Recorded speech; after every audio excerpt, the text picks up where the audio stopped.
Hello, my name is Rich Leopold. I'm running for governor of Iowa, and I want to talk to you today about climate change and energy. Rather controversial subject, I know. There'll be objections right away. There'll be people that saying, I don't believe in climate change. Well, it's not a belief system. It's not like Santa Claus. It's science, and it either exists or it doesn't exist. 97% of all peer-reviewed scientists agree that it's happening and that humans are at least in part the cause of it. As a scientist myself living in Iowa, I've seen over decades what's been happening right here. I'm standing along 4 Mile Creek. A lot of flooding problems here. This is along the west side of Pleasant Hill, the east side of Des Moines. We've had to do home buyouts and everything else. We know that our rain events are getting more intense and more micro floods and things going on like that, so we've seen it right here. Now you got another group of people that are just frightened. It's too scary. I don't want to talk about it, don't want to deal with it. I don't think we could do anything about it. I disagree. I mean, it is frightening. I get that part of it, but there are things we can do about it.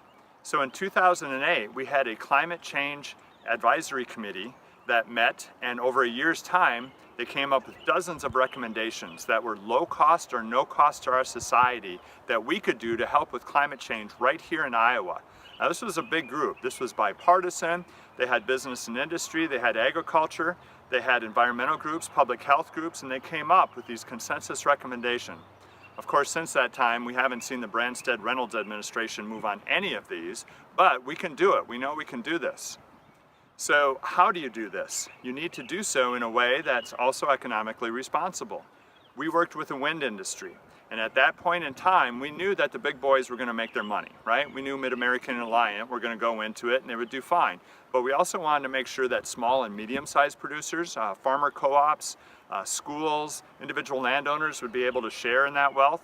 We also worked with two-year colleges across the state of Iowa to establish programs so that you could get a two-year degree here in Iowa, good paying job that couldn't be outsourced in the renewable energy field.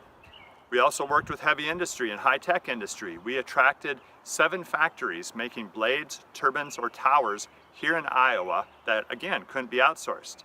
So through this whole transition with all these value chains being established, we have went to a 31% portfolio of our energy coming from wind. Let me ask you this, have you seen a huge spike in your energy rates?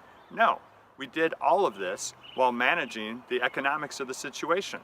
We can do this again if we have the resolve and leadership. So, as far as climate change, it's about facing the truth, it's about managing risk, it's about developing resilience for agriculture, business and industry, and our natural environment, and we can choose to do that or we can choose to do nothing. This campaign will choose to tell the truth and to lead into resilience and prosperity. I encourage you, please go to leopoldforiowa.com. Look us up on Facebook, like us, volunteer, donate, whatever you can do. Thanks, and I'll see you on the trail.